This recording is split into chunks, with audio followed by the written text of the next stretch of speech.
Hey everybody, it's Cap with Generic Alaskan Explorer. Once again, you can find me on Facebook at Generic Alaskan Explorer, as well as Instagram, and you can also buy my prints and other art made by Generic Alaskan Explorer on Generic Alaskan Explorer at smugmug.com. So I'm out here at Castner Ice Cave today, and I'm just trying to talk about a few safety things that you should know. First of all, you are about 40 minutes from civilization. And by civilization, I mean Delta Junction.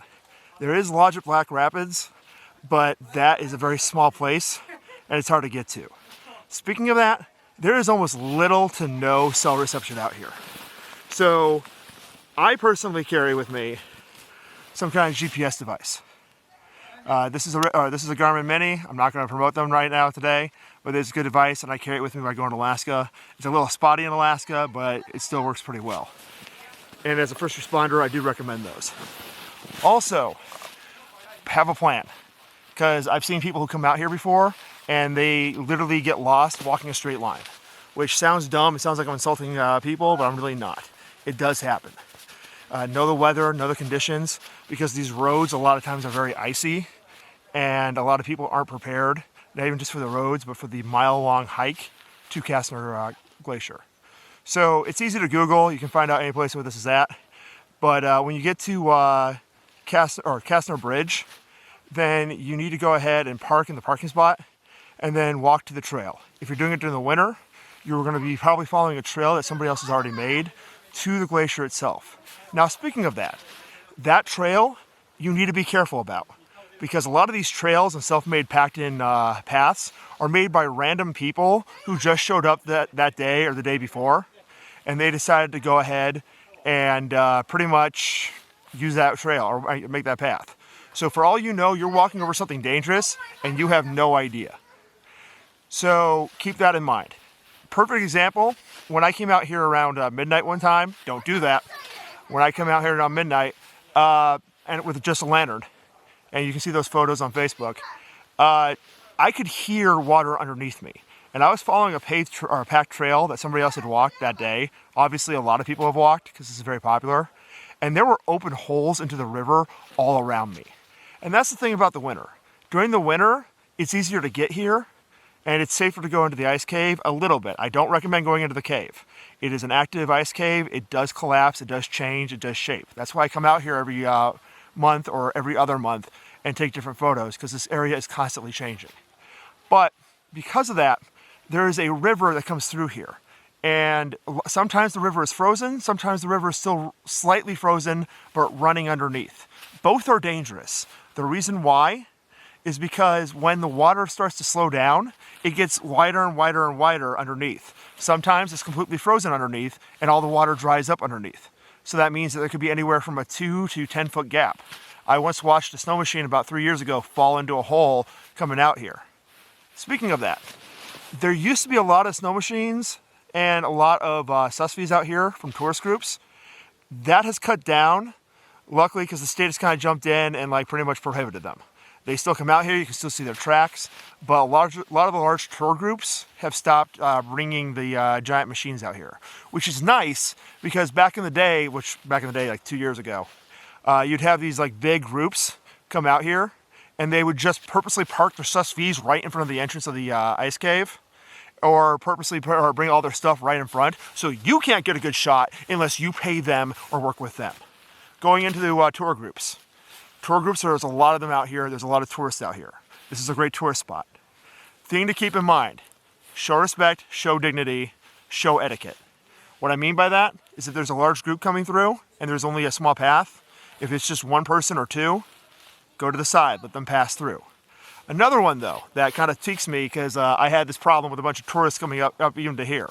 If the path is big enough for 2 people, all right, show some respect and actually go to the side, okay? And actually you can both walk in the same path if there's enough room. They don't need to get off if there's room for 2 people or 2 groups. But we have to sometimes, especially as an individual hiker, solo hiker, when a tour group decides that they're entitled to this and they decide to go ahead and walk on there. Hi. Hi. Hi. Sorry to some people saying hi to me. So keep that in mind. So be respectful, show respect as well. Another thing you want to do Hi, Ryan Caparelli, a generic Alaska Explorer. Yeah. I'm totally going to keep this in the video. So keep in mind that when you come here and take photos, okay, make sure that you're not stepping into somebody else's photo. Okay, that happens a lot out here. People will walk into photos and they get mad that you're not getting out of their photo, which I would totally never do. So keep that in mind, okay? Yeah, other people are taking photos here as well. Sometimes some tour groups will be complete jerks to you, and that happens. A lot of the tour groups out here are really cool. There's a lot of local ones, a lot of ones that are from Delta. They're really good. But keep in mind when you come out here, this is a very big tourist attraction that isn't regulated as a tourist attraction. So you're gonna get a lot of people who pretty much, you know, act like this is like a tourist thing. But you gotta keep that in mind.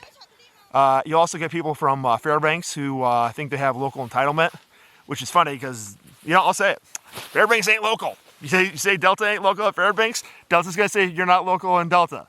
Okay? That's just how it is. Okay, so but we're all in the interior, but I just gotta poke at them a little bit. But keep that in mind. So you'll get people from Fairbanks, North Pole, sometimes even Wasilla come out here, and they're just gonna try and, like, you know, like they might kind of be annoyed, but that's okay. Just treat people with respect. As I said, be careful.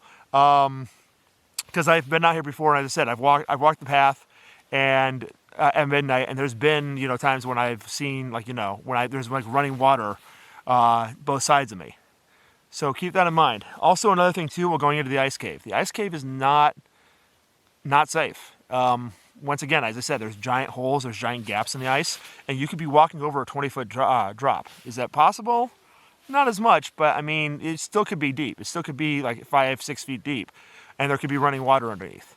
But like I can tell you right now, where I'm sitting, there is a running river going underneath me, and water is still moving. I can't tell you how deep it is right now, but there is still running water out here. So it's important to be careful, know what you're doing, and go with a group.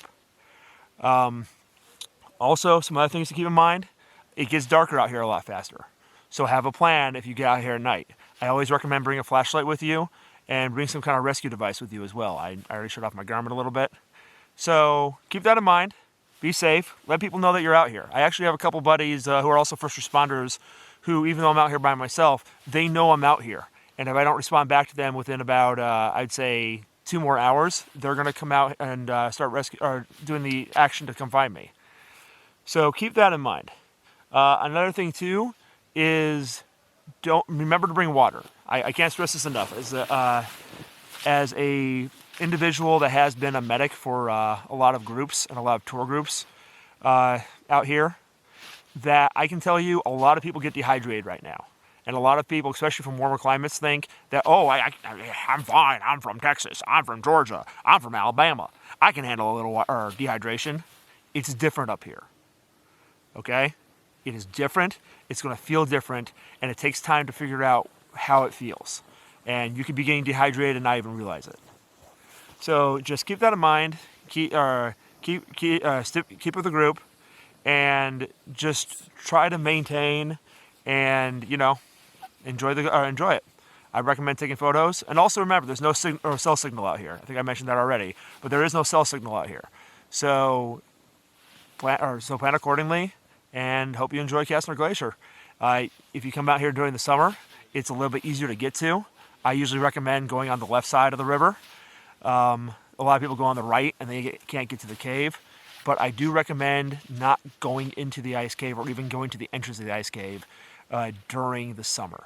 Now, you shouldn't be going into the cave at all, but a lot of people do, and you need to be careful. I will admit this, I actually had a pretty bad accident where I ended up destroying some of my equipment and hurting myself pretty badly just walking into the cave one time. And I've been in this ice cave many times, just in the entrance. There's also videos of me going in deeper. I don't recommend it. Those videos aren't really that great, but they are going to be on Generic Alaskan Explorer as well. They're really old videos. But I hope you all enjoy. I hope this was informative and some information about Castner Glacier / Castner Ice Cave. And yeah, if you have any questions or information, please feel free to reach out at Generic Alaska Explorer on Facebook, Instagram, Explorer Fairbanks, and Generic Alaska Explorer at smugmug.com if you want to buy some of these prints. Until next time, this is Cap, and laters.